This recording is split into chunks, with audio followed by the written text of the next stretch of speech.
दोस्तों, एक बार फिर से स्वागत है प्रजापति न्यूज में। ये कोरोना महामारी हमारे देश से कब तक जाएगा?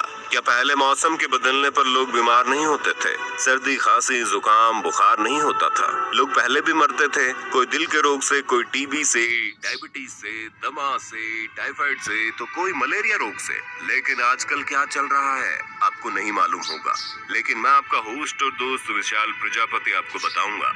हमारी सरकार और प्राइवेट हॉस्पिटल वाले मिलकर कैसे गरीब लोगों को लूट रहे हैं, जिसे सुनने के बाद आप भी हैरान हो जाएंगे। लोग तरह तरह के कई रोगों से मरते थे, मगर अब जो भी मरता है सीधे उसको बोल देते हैं कि कोरोना से मर गया है। खाली चूतिया बनाने का काम कर रही है सरकार कोरोना की आड़ में काम न करने के बहाने खोज रही है।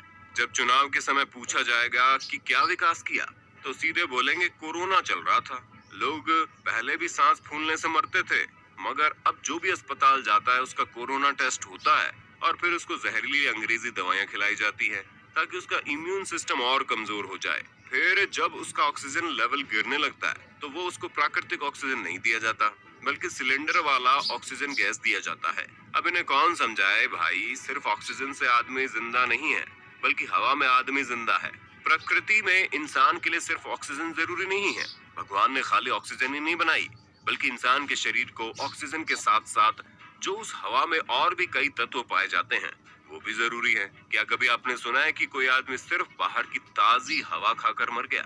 आपने हमेशा यही सुना होगा कि फलाना आदमी को वेंटिलेटर पर रखा गया, फिर कुछ समय बाद वो मर गया। ऐसा इसलिए क्योंकि जब आदमी के शरीर में नेचुरल ऑक्सीजन की कमी होती है और उसकी पूर्ति कंपनी में बनाई गई ऑक्सीजन के द्वारा की जाती है, तो उसके शरीर में रिएक्शन होता है और फिर उसका राम नाम सत्य हो जाता है। कुछ मामलों में अगर व्यक्ति सांस लेने में असमर्थ हो या फिर कोई ऑपरेशन वगैरह चल रहा हो, तो ये ऑक्सीजन सिलेंडर वाकई में कुछ समय की हद तक काम करते हैं, मगर ये नेचुरल हवा की पूर्ति नहीं कर सकते। इसलिए भाई, अगर आपकी तबीयत खराब हो तो किसी डॉक्टर को मिलकर आराम से छोटा मोटा इलाज ले ले।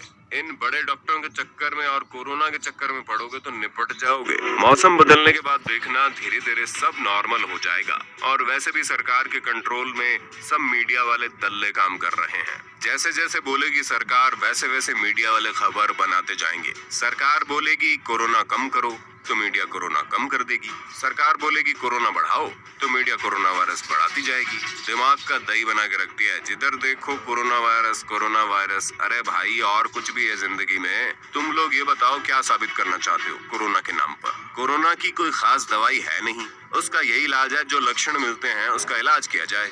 वैक्सीन तुम्हारी फेल है, वैक्सीन लगाने के बाद भी इन्फेक्शन बढ़ जाता है। जब इंडिया में 500 के लगभग केस थे, तभी से इंडिया में लॉकडाउन लगा हुआ है, फिर भी इसको आप कंट्रोल नहीं कर पाए। एक सवाल का जवाब दो, अगर मास्क कारगर है तो 6 फीट की दूरी क्यों?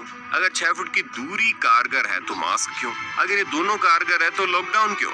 अगर ये तीनों कारगर हैं तो वैक्सीन क्यों? अगर वैक्सीन कारगर है तो फिर वैक्सीन से मौत क्यों? वैक्सीनेशन के बाद भी कोविड पॉजिटिव क्यों? वैक्सीनेशन के बाद मौत होने पर जिम्मेदारी किसकी? अगर इसके बाद भी वैक्सीन सच में कारगर है तो फिर लॉकडाउन, नाइट कर्फ्यू क्यों? अगर सोशल डिस्टेंसिंग इतना ही जरूरी है तो लाखों की राजनीतिक रैलियां क्यों? अगर वास्तव में कोरोना है तो जांचें नियमित क्यों नहीं? मौसम बदलते ही हमेशा हर आदमी को जुकाम बुखार होना आम बात है, तो फिर जांचें उसी वक्त क्यों?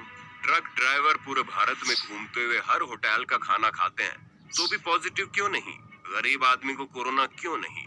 जब वैक्सीनेशन इसका इलाज है तो सबसे पहले स्कूलों के बच्चों को क्यों नहीं? उनकी पढ़ाई बर्बाद क्यों? किसी भी सज्जन के पास इन सवालों का जवाब हो तो कमेंट बॉक्स आपका है, तुरंत कमेंट करो। सबका कमेंट पढ़ रहा हूँ। मेरा जवाब भी सुन लीजिए दोस्तों। हर चीज के 3 सच होते हैं, आपका, उनका और सबका। जरूरी नहीं कि जो सब कहे वही सच हो, बल्कि जो आपको दिखता है और अनुभव हो वही सत्य है। समझदार बने, चूतिया नहीं। एक सीधी बात, कोरोना एक साजिश है। कोरोना के नाम पर फालतू राजनीति मचा रखी है। लोगों में एक ऐसा डर का माहौल बना रखा है कि आदमी सिर्फ सुने, सवाल ना पूछे।